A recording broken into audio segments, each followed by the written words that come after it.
All right guys, what is going on? It's another day out here in the shop, and today is installation day. So we're going to be putting the Blueprint Engines 383 and the muscle truck today if everything goes as planned.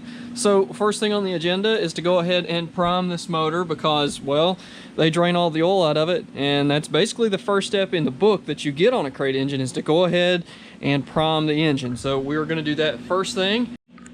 Alright guys, so got everything out of the boxes. So here are some part numbers for you guys on what we're going to be using with this Blueprint Engines 383. This is a GM 11-inch clutch. This is a 98762 part number from Ram. Like I said, 550 horse rated, so that should be plenty to hold this thing. We also got a Ram flywheel. This is a precision machined flywheel, so it's a 1530 LW. And this is a 25-pound flywheel, so this sucker's pretty light. I think it's going to buzz that motor over pretty quick. And of course, the balancer. Also picked a Summit brand here. This is an 8-inch. And one thing to keep in mind is basically you have a 400 crank and a 350 block. So that's what makes a 383. This is for a 400 8-inch small block Chevy. There's your part number, Summit 16 1400. That is actually what Kel Bridges recommended from Blueprint Engines, so that's like their equivalent balancer, and he said that would work just fine on this engine. So there you go. That's everything it's going to take to put the NV3500 behind it. Here's the headers we're going to be using. Of course, these are reused headers from the 327 over there. They're Hedman long tubes. I do not have a part number for those, but they are ceramic coated. And this is our transmission, NV3500. Not exactly tired, but it's been in the truck for a little while, and it's been doing really well. So we're going to see how it holds up. I did get a new U-joint for it today, so we're just going to find out how this thing does together. Hopefully, you know, in the first 500 miles, I know I won't destroy it, but once the engine's broke in, it could be a different story, because this engine does make quite a lot of power and quite a lot of torque. So that's a 490 foot-pounds of torque. I'm not sure how well the NV3500 is going to hold up to that, but this is going to be basically just a street truck. So I think it's going to be okay. All right, guys, got the flywheel torque down, and also went ahead and pressed in this pilot bushing. One thing to also keep in mind on these pilot bushings, so on a Blueprint Engine's rear of the crankshaft on this thing measured 1090. So what we ended up doing was the stock bushing that you're going to get from the parts store is going to be 1095. And I don't know about you guys, but a 5/1000 press seems a wee bit tight for me. So we ended up actually taking this one down and turning it to about a 1.5 press. So what that ended up doing was giving us a like a 1091, 1091.5. And the diameter here on the inside is 1090. So you get a 1.5 press, much better, a lot easier to press your bushing in there. And the big difference here is that you don't have to beat the absolute snot out of the thing to get it in there or kill any of the bearings in the back of the engine. It's time for the clutch. So I'm pretty sure we're going to need this as part of our alignment. And now we're going to go ahead and get all our bolts together, get ready to put this sucker on there. There's the throw-out bearing, which not quite ready for that yet, but let's go ahead and set this up. Alright, we're getting ready to mount this clutch. Looks like they've got a couple different holes that you can mount these into. Probably one's for an 11-inch and one's 10.5. Alright guys, dropping the last few bolts in here for the clutch. We're going to torque these down, and then we're going to move on to the balancer.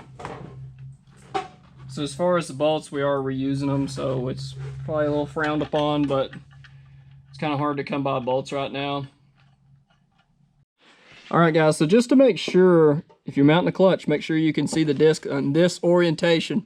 Elsewise, it is going to give you a fit going on. And obviously, if you start having trouble getting the clutch on the back, flip the disc. You want to make sure you can see it in this orientation. 35 foot-pounds, that's where we got to go. We're working a little crisscross pattern.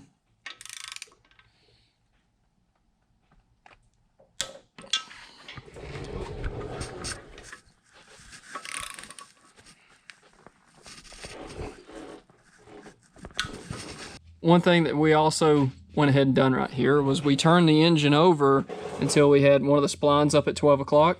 That way when you go to, try to sync your trans up to it, all you've got to do is turn the splines on the input shaft to 12 o'clock and it'll drive right in. It's actually pretty nice. Laser etched. Not too hard to see. I think it'll work out pretty good. So we're gonna go ahead and mount this bad boy on the engine now and see how it works out. All right, so one thing you are gonna wanna do is add a little bit of lubricant to the outside of this thing. We're also using a little tool to install this balancer. You can get these at a parts store, or we just happen to have one. All right, here we go. If you are gonna run any kind of older engine, I don't care if it's roller cam, flat tappet cam, you need something with a high zinc additive. And that's what's basically gonna keep this old engine running as long as possible. So we're gonna go ahead now and start filling it up. And then we're gonna walk you guys through how to prime an engine before you start it. All right, so we're using an old distributor to prime this thing up. We've got us a drill here. It's getting kind of tight.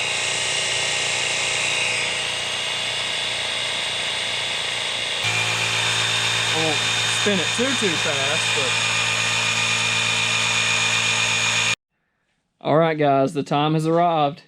We're gonna transplant the new Blueprint 377 stroker into the gray truck. I've got all my wiring pretty well finished up. I like 2 wires, but yeah, it's time to get this party started. So let's get this thing in there.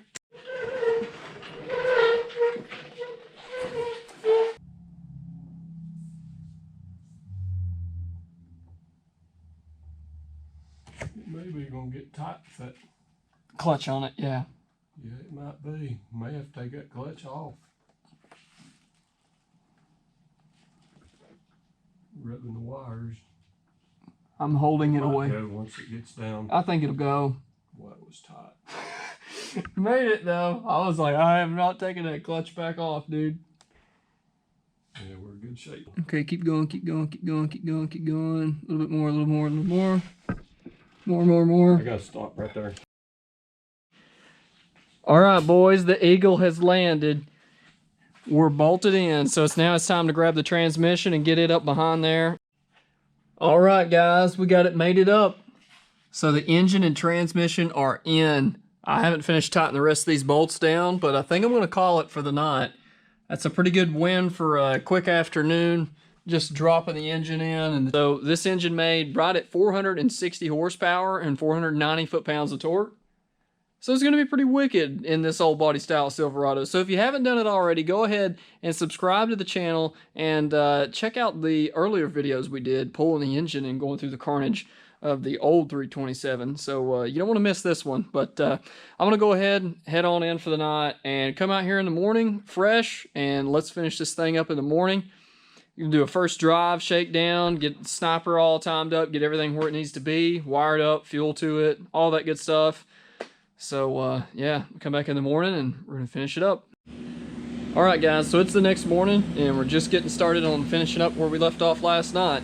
The trans and engine, everything is coupled together and in the truck. And right now it's just finishing up tightening all the bolts. I just tightened these 2 up right here. We've got one on the bottom here to tighten. Of course, there's still a lot of work left to be done here. Headers have got to go in, exhaust has got to get hooked up to these cutouts. And of course, everything up top needs to be done. So there is a lot of work.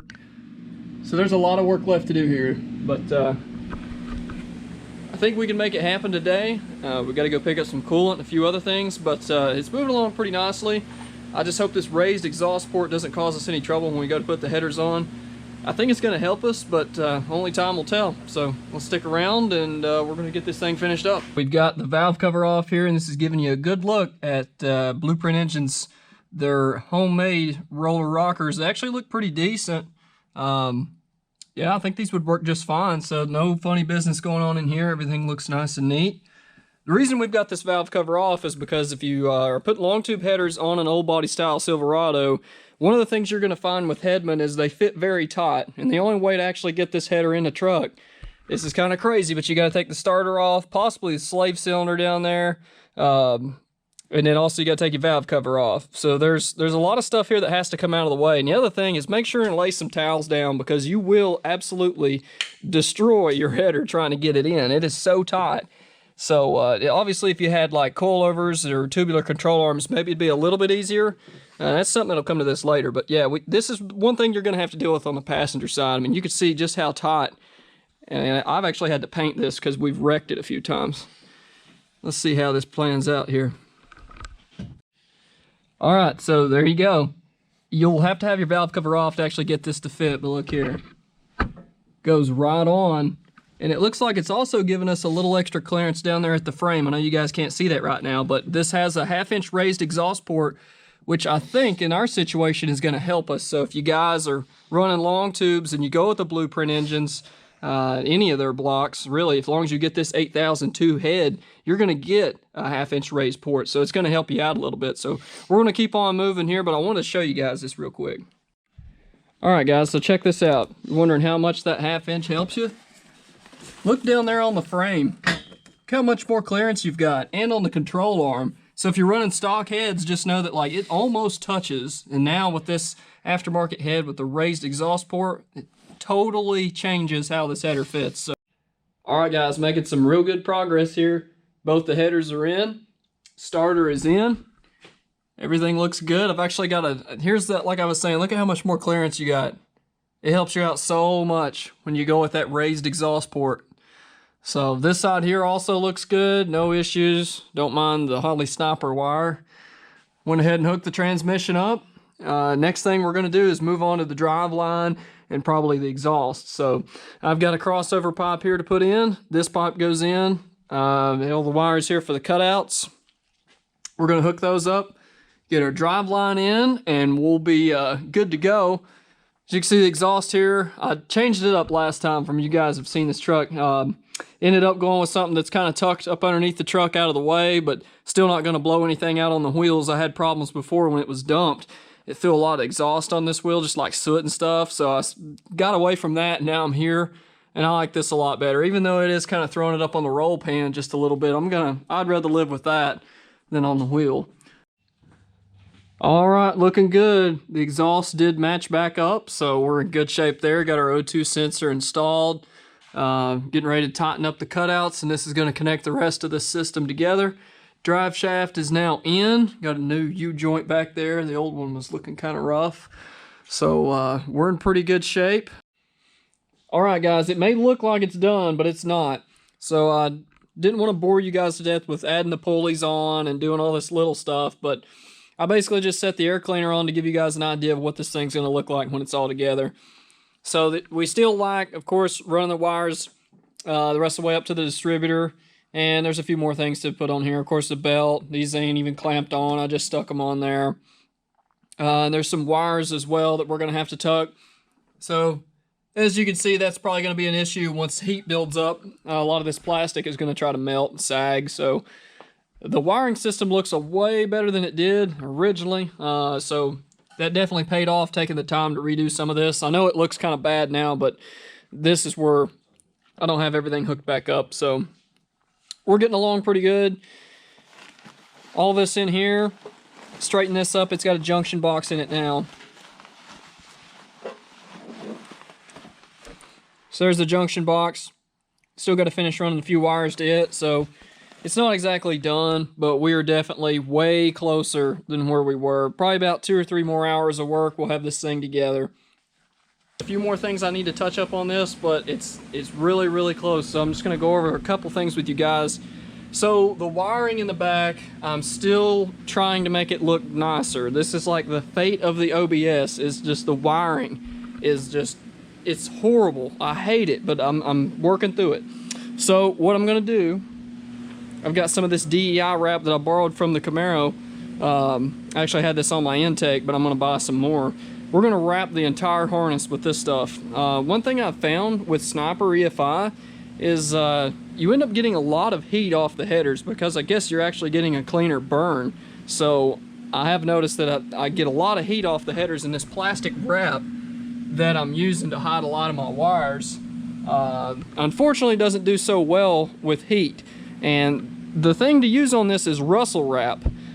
Summit sells it, and that's really the way to go, but it's kind of hard to get some stuff right now, and there's a long wait on this stuff. It's like the end of November before it even shows up, so And that's the ship date, so it could take longer than that to get it. So to avoid that much downtime, I am going to use this DEI wrap. I borrowed it from the Camaro's intake, so it's not really a big deal. I just kind of threw it on there to see if it'd make a difference, and I haven't really noticed any difference in that. So it does need to happen here. So we're going to go ahead and start wrapping all this and neating all this crap up. I want to make sure that this engine bay looks the part. I do not like all these wires hanging out from Sniper and the plug wires. Of course, the plug wires, they're coming along. They look a lot better, you know, routed with the loom separators and everything. Pulley systems on here. I've got the hoses just kind of sitting here. I need to tighten those. So there's still some things to do. All right, so I've been working on the wiring a little bit, and it is definitely looking a whole lot better. Check that out. DEI header wrap has got another great use. You can use it to hide wires, so that is absolutely beautiful. I've got a little bit more work to do back here in the rear. Most of this just looks bad because of this not being hooked to the distributor. And then I'm using a DEI, actually like a, it's like a blanket. So that's more of something you would use on an exhaust, but there's so much there. And I ran out of DEI wrap, unfortunately. I did take it all the way around to here. So that looks a whole lot better than it did. It definitely hides a lot more wiring. So just one thing, I'm going to go ahead and hook all the stuff up to the distributor and maybe tuck some of those wires at the rear a little bit more. But I think this is probably the best it's ever looked as far as like hiding the wires. It's pretty neat, I gotta say. That's a whole lot better look than the last time we had this engine in here. Alright guys, so it's the next day. I didn't film quite everything I did last night, but I did straighten up a ton of these wires. Look how nice and neat this is now. There's my junction box. So this is also housing the cutouts, fans, and the sub. And I've got the power seats from the 5th gen Camaro there. We're actually going to wire those up, so I'll have power seats also running to this junction block. Check out the wiring harness. Nice and neat in the back. I've got another harness down here for a ground. I've tried to neaten all that up. And then over here I've got a blanket around the rest of the wiring, because this thing does generate quite a lot of heat. So one thing that'll kill the wiring in this truck is heat. It's like the death of everything. So that's why I'm trying to make sure that this thing is well protected from the elements. I still have to put the hood on, obviously, but we're not worried about that. So let's take a look inside the truck. There's the seats. You see they're going to be power as well. So I'm probably going to route the wires for this power seat around this side. And I'll probably bore a new hole in the firewall and come out down there where most of the main harness is. And I'll go straight to my junction block. So that's going to be super cool to have these seats completely wired in. There's the sub in the center. You guys haven't probably never seen this sub because it was hidden by a bench seat. I've also got a console coming for this thing. We're going to get that installed. And I still kind of have to finish these brackets. I have basically kind of in place. They're mocked up. They're in there, but I would rather do it the right way and finish the brackets that I have. So we're going to be working on that this weekend too. So I'll try to finish that up. The other thing we got to do, we got to go over the Sniper. So I'm going to walk you guys through the Wizard and the first start of the old 377 stroker motor here. Alright guys, so got the engine in the truck, and we did go ahead and test fire it a few times. We ran into a few issues when we first started the truck. Some of the plug wires, of course, I actually had some burnt plug wires from the last time we ran this old engine. Turns out I had a few plug wires that were laying close to the header and burnt and did not catch it because I was trying to rush real quick and I put the loom separators on as is. So let's go ahead and crank this thing up and show you guys what the 377 sounds like.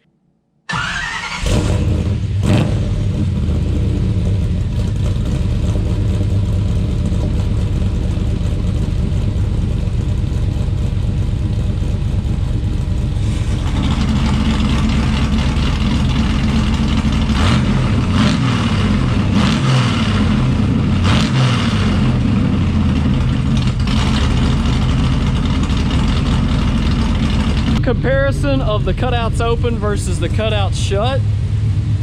Everything is running good with Holley Sniper. I have been working on the Learn just a little bit and uploading that to the base as I drive it. Truck runs pretty cool. It's been running around roughly about 165, 180 degrees. So it's been doing really good though. Cruise is great. Nice smooth engine. The seats in here are just awesome. So is starting to come together. There she is, all done. Very smooth running engine.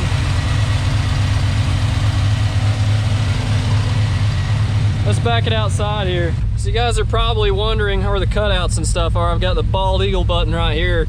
If you haven't seen that video, go check it out. I'll show you how to install a set of pipes cutouts on an OBS truck. So let's back this thing out.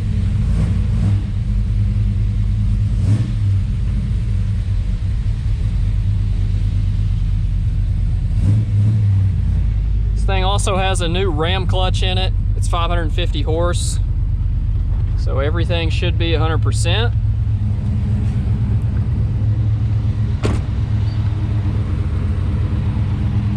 There we go, boys. Nice and smooth. A nice tone to it. Two MagnaFlow 2.5-inch exhaust going to the back. It's real quiet, of course, when the cutouts are shut. So this thing is very manageable to drive every day or just drive it down the road. You know, it's not overwhelming. You can hear the sub. It's got a really good radio in it. The sub and everything is pretty awesome. That's a custom shifter I made a long time ago back in high school. I turned it into a short throw, so that's kind of cool. Wheels, Riddler 607s. Of course, this is a 5.7 drop. You guys didn't already know that. All right, guys, so the first real drive with the 377 stroker motor from Blueprint Engines. Running really smooth, as you guys can see. Sniper's still learning, and there's some closed loop comp going on, but this thing is driving really nice. Now, you guys are probably wanting to see some burnout videos and some madness. Trust me, I do too, but they recommend 500 miles on this engine before you do anything stupid. So we're gonna try to hold off, and I'm doing the best I can not to floor it, but it's really hard. Because I pulled out from a stop sign there. I didn't have it on camera, and I did give it like 65% throttle according to the throttle position sensor, and we did get broadside, but technically it wasn't floored, so I think it's okay. But yeah, this thing is just absolutely a blast to drive, and where the truck is, you know, slammed, it does so well in a corner. Now, we will be doing coilovers on this and like converting the whole truck, so I mean, it's gonna get rack and pinion. It'll get the elevated concepts kit. I mean, we're going all out on this thing. I just want to do like a full-blown, I'm not going to say a SEMA build because that's just like a nut and bolt everything, but I want to make it as good as it can be within reasonable means. And that means like doing this truck to a point where, you know, anybody could do it. You know, it basically would have nothing that the average person couldn't go buy and with a little ingenuity put it together. And that's kind of the whole point behind this build. That's the point of the muscle truck, is a fun truck that you can drive, you know, every day if you wanted to, or, you know, hot rod it around, and it's practical. You know, I don't have like $40,000 in this truck, obviously. You know, I've probably got total cost involved in this truck right now, if you guys are wondering. With this engine that's in it, I'm getting close to 20K invested with the price of the truck. That's with a new paint job, new seats. Of course, these are 5th gen Camaro seats that we're sitting on right now. There's been a lot of stuff done to this truck, and that's something you got to factor in for sure. But man, it's been worth it. I mean, to have something that's totally one-off custom like this, and to drive it and just have a blast with it, that you kind of can't put a price tag on that. And man, it just feels good to be back in this truck again. So also want to give a shout out to Blueprint Engines. Kel Bridges kind of helped assure me on purchasing this engine. So if you guys are thinking about going with a crate engine, take a look at Blueprint Engines. They're really good to work with. And also keep in mind that all your major performance places like Summit and Jegs do carry this engine. So I actually got this engine from Summit after talking with Kel. They actually had several of these in stock, and at the time Blueprint was a little bit behind, so I ended up going with the Summit engine just because it was in stock already. So you know, keep in mind these engines do come dynoed and tested and tried, so you're putting an engine in the truck that you know will work. One other thing I need to make a record of is the mileage in this truck. So with a new heart at 355,467 miles, That is quite a few miles for this old truck. But of course, everything has been replaced on it. There is literally nothing on this truck that is anything besides the control arms, which that's getting ready to come off. But wow, I'm so excited. I can't believe it's finally done. Of course, they're never done, guys. I've got a lot of interior work to do. We're gonna change out the console. So this is far from over, but it's just nice to have the truck back on the road, running and driving again. And I'm glad that you guys could come along and see this whole thing through. So if you guys like what you see, go ahead and subscribe. I've got tons of more muscle truck content coming out.